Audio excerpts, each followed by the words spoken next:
first ever factory outlet, Chandanagar, Mukunda Jewelers, opening soon. No making charges. 49 అంటే సంతానం, 49 అంటే సంతోషం. 39 ఆంధ్రప్రదేశ్ తెలంగాణ. నమస్తే, వెల్కమ్ టు ఐ డ్రీమ్. నేను మహేశ్వరి. ఈరోజు మనతో పాటు ఉన్నారు ప్రముఖ ఆయుర్వేద వైద్య నిపుణులు చిట్టిబొట్ల మధుసూదన్ శర్మ గారు. ఈయన అందరికీ సుపరిచితమే. రీసెంట్గా ఈయన 4 పుస్తకాలు కూడా రచించారు. వాటన్నింటిలో కూడా మనకు అందుబాటులో ఉన్నటువంటి వంటింటి చిట్కాలు, అలాగే అందుబాటులో ఉన్న ఆయుర్వేద మూలికలతోటి మన ఆరోగ్యాన్ని ఎలా సంరక్షించుకోవాలి అన్న విషయాలపైన వివరణలు ఇస్తూ వచ్చారు. రైట్, ఇప్పుడు మనతో పాటు ఉన్నారు. ఈరోజు ఆయనతో మాట్లాడి లైపోమా, మన శరీరంలో అధికంగా పేరుకుపోయిన కొవ్వు పదార్థాల వల్ల అవి గడ్డలుగా మారుతూ ఉంటాయి. వాటిని మనము ఆయుర్వేదంలో కావచ్చు, అలాగే వంటింటి చిట్కాల ద్వారా ఎలా తగ్గించుకోవచ్చు అన్న విషయాలపైన ఆయన అడిగి తెలుసుకుందాం. నమస్తే సార్. సార్, ఎక్కువగా ఈ మధ్య జంక్ ఫుడ్కి అలవాటు పడిపోయారు. పిల్లలు కావచ్చు, పెద్దవాళ్ళు కావచ్చు. ఈ జనరేషన్ మొత్తం జంక్ ఫుడ్. ఇదేమైపోతుందో అంటే వాళ్ళకి శరీరంలో కొవ్వు పేరుకుపోయేసి కొవ్వు గడ్డల్లాగా పేరుకుపోయి లైపోమా అనేసి ఉంటుంది. దీనికి కొంతమంది సర్జరీ చేయించుకుంటూ ఉంటారు, అవసరం ఉన్నా లేకపోయినా. ఇది సైడ్ ఎఫెక్ట్స్ కూడా ఉంటాయి ఈ సర్జరీల వల్ల తర్వాత. కానీ అలా కాకుండా మీరు జనరల్గా అందరికీ కూడా చిన్న చిన్న చిట్కాలతోటి కంప్లీట్ ఆరోగ్యాన్ని అందిస్తూ వస్తున్నారు ఇప్పటి వరకు. మరి దీనికి కూడా ఏదైనా సొల్యూషన్ చెప్తారా? చాలా మంచి ప్రశ్నమా. మీరు అడిగినట్లు ఈ మధ్య కాలంలో ఈ కొవ్వుగడ్డల సమస్య చాలా మందికి ఎక్కువైపోతుందమ్మా. అవును సార్. కాబట్టి నేను ఈ నేపథ్యంలోనే కొన్ని వీడియోస్ కూడా ప్రేక్షకులకు ఉపయోగపడుతుందని చెప్పేసి చెప్పడం జరిగిందమ్మా. అసలు కొవ్వుగడ్డలు ఎందుకు వస్తాయి, వచ్చినప్పుడు లక్షణాలు ఎలా ఉంటాయి, వాటికి మనకై మనం తయారు చేసుకోదగ్గ సులువైనటువంటి గృహవైద్య చికిత్సా విధానాలు ఏంటి, ఆయుర్వేద వైద్య విధానాలు ఏంటి, ఇలాంటివన్నీ కూడా నేను చెప్పడం జరిగిందమ్మా. ఈ వీడియోలో కూడా కొంత ఇన్ఫర్మేషన్ దీనికి సంబంధించి చెప్తూ మనకై మనం తయారు చేసుకోదగ్గ ఒక ఒంటింటి రెమెడీ చెప్తానమ్మా. Okay sir. అసలు కొవ్వుగడ్డలు అనేవి సర్వసాధారణంగా ఒక 10 సంవత్సరాలు లేదా 15 సంవత్సరాలు దాటినటువంటి వాళ్ళని జనరల్గా వస్తుంటాయి. స్త్రీ పురుష నిమిత్తం లేకుండా అందరికీ వచ్చేటువంటి సమస్య కొవ్వుగడ్డలు. రెండవది ఏమంటే తల నుంచి కాళ్ళ వరకు ఎక్కడైనా ఈ సమస్య రావచ్చు. ఎక్కువ భాగంలో ఈ పొట్ట భాగంలో కానీ, చేతులకు కానీ, కాళ్ళకు కానీ, వీపు భాగంలో కానీ, ఎద భాగంలో కానీ, ఈ మెడ దగ్గర కానీ రావచ్చు. కానీ వచ్చేటువంటి అవకాశం అయితే ఉందమ్మా. ఎక్కడైనా కొవ్వుగడ్డలు రావచ్చు. ఇక్కడ మా విచిత్రమైనటువంటి పరిస్థితి ఏంటంటే కొంతమందికి ఏదో ఒక కొవ్వుగడ్డ ఉండి టచ్ మీ నాట్, ఇదేం ప్రాబ్లం క్రియేట్ చేయదమ్మా, అట్లా ఉండిపోతుంది అది. కొంతమందికి మాత్రము ఇంత ఒట్టుడు ఇంత అన్నట్లు అది పెరుగుతూ పోతుంది. అది కొంచెం ఇబ్బంది కలుగజేస్తుంది. నొప్పి, అసౌకర్యము అది ఉండేటువంటి ప్లేస్ను బట్టి. సో కొంతమందికి ఒకటికి తోడు మళ్ళీ కొత్తవన్నీ చిన్న చిన్న పిలకలు మొలకలు పుడతాయమ్మా సో బాడీలో. సో వీటికి అన్నిటికీ కారణం ఏంటంటే ఆహార విహారాల్లో దోషం. మీరు ఇంతకుముందే కరెక్ట్గా అసెస్ చెప్పారు. జంక్ ఫుడ్ అమ్మా, junk food. And one more thing ఏమంటే కొవ్వును పెంచేటువంటి ఆహార పదార్థాలు, కార్బోహైడ్రేట్ ఫుడ్ ఎక్కువ తీసుకుంటున్నాము, అదేవిధంగా ఈ జంక్ ఫుడ్ ఎక్కువ తీసుకుంటున్నాము. వీటి వల్ల ఆ ప్రాబ్లం వచ్చేటువంటి అవకాశాలు ఎక్కువ ఉంటాయమ్మా. అందుకే ఎక్కువ మంది కూడా ఇలా వస్తుంది అనమాట. దీనికి సంబంధించి ఒకవేళ యాక్చువల్గా అది ప్రమాదకరం కాదు, డేంజర్ కాదు, 100% మందిలో కూడా ఇతరులకు రాదమ్మా. చాలా కొద్ది శాతం మందిలో ఏదైనా అనువంశికంగా వచ్చేటువంటి అవకాశం ఉంటుంది, కానీ జనరల్గా రాదమ్మా.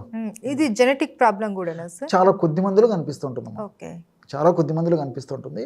సో ఇవి చూసేదానికి ఆకృతి పరంగా కానీ, సౌందర్య పరంగా కానీ, లేకపోతే వాళ్ళకి ఏదైనా కొంచెం అంద వికారాన్ని కలగజేస్తుంది తప్ప జనరల్గా ఏం ప్రాబ్లం అయితే ఉండదమ్మా.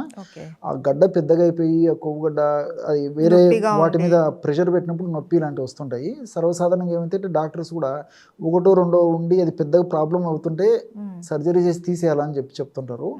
లేకపోతే అదేం ప్రాబ్లం లేకపోతే వదిలేసేయమని చెప్తుంటారు, దాన్ని మర్చిపోమని చెప్పేసి చెప్తుంటారు. బట్ ఈ యాక్చువల్గా ఏమంటే ఫుడ్ వల్ల ఇది మొదలవుతుందమ్మా. మన దినచర్యలు కూడా సరిగ్గా లేకపోవడం చేత, అంటే టయానికి ఫుడ్ తీసుకోకపోయినా, రాత్రి ఎక్కువసేపు నిద్ర మేలుకున్నా, మీరు అన్నట్లు ఈ జంక్ ఫుడ్ ఇలాంటివి ఎక్కువ తీసుకున్నా, మానసిక ఒత్తిడి ఎక్కువ ఉన్నా, ఇలాంటి అనేక రకాలైన కారణాల వల్ల ఈ కొవ్వుగడ్డలు వస్తుంటాయమ్మా. కాబట్టి వీటికి చాలా మంచి రెమెడీస్ ఉన్నాయమ్మా. కాబట్టి మనం ఏంటంటే ఓపిక వాడుకోవాలమ్మా. ఒక రోజు 2 రోజులు తగ్గేది కాదు. సో ఇప్పుడు నేను చెప్పబోయేటువంటి మెడిసిన్ వాడుతూ కొంచెం ఆహారపరమైనటువంటి జాగ్రత్తలు కూడా తీసుకోవాలమ్మా. ముందు మెడిసిన్ చెప్పేసి ఆహార పరంగా కూడా జాగ్రత్తలు, మీకు డౌట్ వచ్చి ఉంటుంది ఆహారం పరంగా ఎలాంటి జాగ్రత్తలు తీసుకోవాలని, అది కూడా చెప్తాను. సో మెడిసిన్ పరంగా పసుపు చాలా బాగా పనిచేస్తుందమ్మా. పసుపు పసుపు ఈ కొవ్వు గడ్డల మీద పనిచేస్తుంది. చాలా మందికి ఐడియా ఉండదు. ఈ వాడే విధానంలో ఎలా వాడుకోవాలంటమ్మా, కొవ్వు గడ్డలు కరిగేందుకు పసుపుని ఎలా వాడుకోవాలంటే రోజు ఒక పూట వాడితే సరిపోతుందమ్మా. ఇది కూడా రాత్రిపూట ఒక 100 ml వాటర్ అమ్మా, 100 ml పాలు, 1 లేదా 2 గ్రాముల వరకు పసుపు, ఒక 1/2 టీ స్పూను తాటి బెల్లము లేదా తాటి కలకండ అన్నీ వేసేసి పొయ్యి మీద పెట్టేసేసి ఆ నీరంతా ఈరిపోయి పాలు మాత్రమే మిగిలేటట్లు మరిగించాలమ్మా. అర్థమైంది కదమ్మా? 100 ml నీరు, 100 ml పాలు, ఒక 2 grams వరకు పసుపు, కొద్దిగా తాటి బెల్లం, స్వచ్ఛమైన పసుపు అమ్మా. ఎందుకంటే మనసుంటే మార్గం ఉంది కదా తల్లి. మనం మార్కెట్లో దొరికే పసుపులు అది ఎంతవరకు దాంట్లో గుమ్మలు తీసుకొని దాన్ని పౌడర్ చేసుకుంటే బెటర్. అడల్ట్రేషన్స్ ఎక్కువ ఉన్నాయి కాబట్టి మనం కొంచెం కొంచెం కష్టపడితే ఫలితం బాగుంటుంది. సో పసుపు కొమ్మలు దంచుకొని మనకు మార్కెట్ దొరికితే అదే తెచ్చుకోవచ్చు, లేకపోతే ఇంట్లో చేసుకోవచ్చు. ఒక 2 గ్రాముల వరకు పసుపు పొడి, తర్వాత ఈ తాటి కలకండ కానీ తాటి బెల్లం కానీ. షుగర్ వ్యాధి వస్తే పనికిరాదమ్మా. వాళ్ళు ఇవి అవాయిడ్ చేసి రిమైండింగ్ దాంతో చేసి పొయ్యి మీద పెట్టేసేసి సన్న మంట మీదమ్మా. ఎక్కువ మంట పెడితే ఆ పసుపులో ఉన్నటువంటి కొన్ని వోలటైల్ ప్రిన్సిపల్స్ పోతాయమ్మా, ఔషధ శక్తి తగ్గిపోతుంది. సన్న మంట మీద 100 ml పాలు మాత్రమే మిగిలేటట్టుగా కాచాలి. తర్వాత దించేసేసి ఆ యొక్క పదార్థాన్ని అంటే ఆ పాలని, ఆ క్షీరాన్ని హరిద్రా క్షీరం అంటారమ్మా. హరిద్ర అంటే పసుపు సంస్కృతంలో. పసుపు కలిపినటువంటి క్షీరం కాబట్టి హరిద్రా క్షీరం అనేటువంటి, క్షీరం అంటే పాలు. సో హరిద్రా క్షీరం అది రాత్రిపూట రోజు ఒకసారి తీసుకోవాలమ్మా. ఇది దీర్ఘకాలం పాటు వాడుకోవాలమ్మా.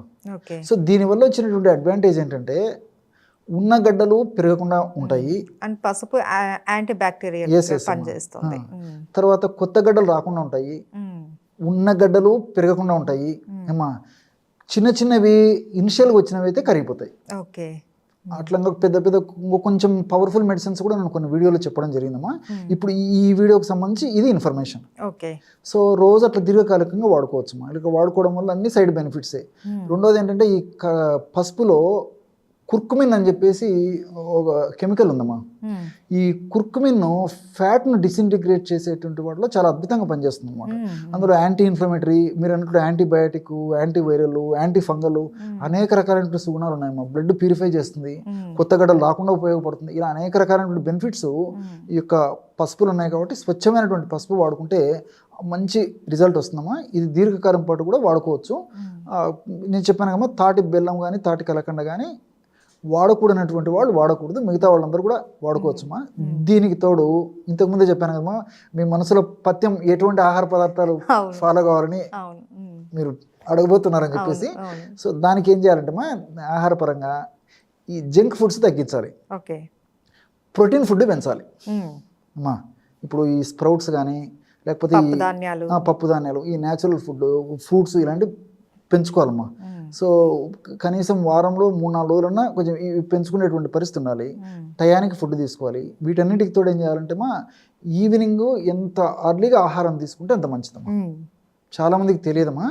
సో ఈవినింగ్ అర్లీగా ఆహారము, తేలిక జీర్ణమైనటువంటి ఆహారము, తర్వాత సహజ సిద్ధంగా ప్రకృతిలో లభించేటువంటి ఆహారము, ఫైబర్ ఎక్కువగా ఉన్నటువంటి ఆహారము, ఇవి తీసుకోవడం వల్ల ఏమవుతుందంటే బాడీకి రెస్ట్ దొరుకుతుంది. కాబట్టి ఆ రెస్ట్ సమయంలో బాడీ ఇలాంటి అసౌకర్యము, తర్వాత ఈ యొక్క వికృతులు ఏవైతే ఉన్నాయో వాటిని రెక్టిఫై చేసుకుంటుందమ్మా. కాబట్టి యోగక్షేమవు శరీరస్య స్వభావతః పరికల్పితం అని చెప్పేసి మన మహర్షులు చెప్పడం జరిగిందమ్మా. సో మన బాడీ చూసుకుంటుంది అనమాట, యోగమేమి అంటే మంచేమి చెడేమని చెప్పేసి. మనం వాటికి అవకాశం ఇవ్వకపోతే మన దేహం కూడా ఏం చేయలేదమ్మా. కాబట్టి అర్లీగా ఫుడ్ తీసుకోవడం వల్ల కనీసం 7-7:30 మనం నైట్ డిన్నర్ అయిపోయి చేసుకోవాలమ్మా, తేలికపాటి ఆహారం. సో మరుసటి రోజు ఉదయం పూట వరకు కూడా నో లాక్, ఏం తీసుకోకూడదు. సో అది చేయడం వల్ల ఏమంటే ఇప్పుడు ఈ న్యాచురల్గానే లోపల ఏదైనా ప్రాబ్లం ఉంటే మన బాడీ రెక్టిఫై చేసేసుకుంటుంది అనమాట. దానికి తోడు మనం సపోర్టివ్గా ఇలాంటి ఔషధాలు వాడుతున్నాం. పసుపు ఇట్స్ ఎ గుడ్ మెడిసిన్ అమ్మా. చాలా రకాల వాటికి ఉపయోగపడుతుంది. సైడ్ ఎఫెక్ట్స్ ఉండవు, ఎన్ని రోజులు వాడినా ప్రాబ్లం ఉండదు, అన్ని సైడ్ బెనిఫిట్సే. సో కొన్ని జాగ్రత్తలు తీసుకుంటూ ఇట్లా ఒంటింట్లో ఉన్నటువంటి ఔషధాలు వాడుకోవడం వల్ల చాలా సింపుల్గా ఈ సమస్యలకు పరిష్కారం దొరుకుతాయమ్మా. కాబట్టి దీని గురించి బాధపడి ఇప్పుడు కనీసం ఇప్పుడు ఎక్కువ చోట్ల ఉన్నప్పుడు ఆపరేషన్ చేయడం కూడా సాధ్యం కదమ్మా. సో మీరు అన్నట్లు సైడ్ ప్రాబ్లమ్స్ చూసేదానికి అందవికారంగా ఉంటుంది. ఏదైనా ఘాట్లు పెట్టేసేసరికి కొవ్వుగడ్డ సమస్య తగ్గిపోయినప్పటికీ అందవికారంగా ఉంటుంది. పోనీ ఒక 10 ఉన్నప్పుడు 10 వాటిని తీసేసినా కొత్తవి రావని లేదు, చెప్పని లేదు, మళ్ళీ కొత్త చోట పుట్టుకొస్తుంటాయి. కదమ్మా ఇప్పుడు బావిలో నీళ్లు చేదుకుంటుంటే మళ్ళీ కొత్త నీళ్ళు ఉత్పత్తి అయిపోతుంటుంది. అవును. సో ఇక్కడ కూడా ఏమవుతుందంటే ఎప్పుడైతే మనం ఆ యొక్క కారణాన్ని మనం సమూలంగా కనుక్కొని నిర్మూలించలేకపోతామో ఇప్పుడు కొవ్వుగడ్డలు కరిగేస్తే మళ్ళీ వస్తుంటుంది. అవును. అలా కాకుండా నేను చెప్పినటువంటి ఆహార విధి విధానాలు పాటిస్తూ ఈ పసుపును వాడుకుంటూ మరీ ఎక్కువ వండి తప్పని పరిస్థితి అయ్యి తర్వాత అది ఏదైనా ఇబ్బంది కలుగజేస్తున్నప్పుడు ఏదైనా ఒకటో రెండో ఏదైనా గడ్డలు ఉండి ఆపరేషన్ చేయించుకోవచ్చు. అంతేవారు కానీ లేకపోతే నేను చెప్పినట్టు ఫాలో అయితే చాలా బాగుంటుంది. ఓకే, చాలా మంచి సలహాలు సూచనలు సార్. ఇవి నిజంగా మనకు అందుబాటులో ఉంటుంది. పసుపు ప్రతి ఒక్క ఇంట్లోనూ ఉంటుంది. సో భారతీయ సంస్కృతిలో ఆయుర్వేదం చాలా గొప్పది. ఇది మనలో ఒక భాగం.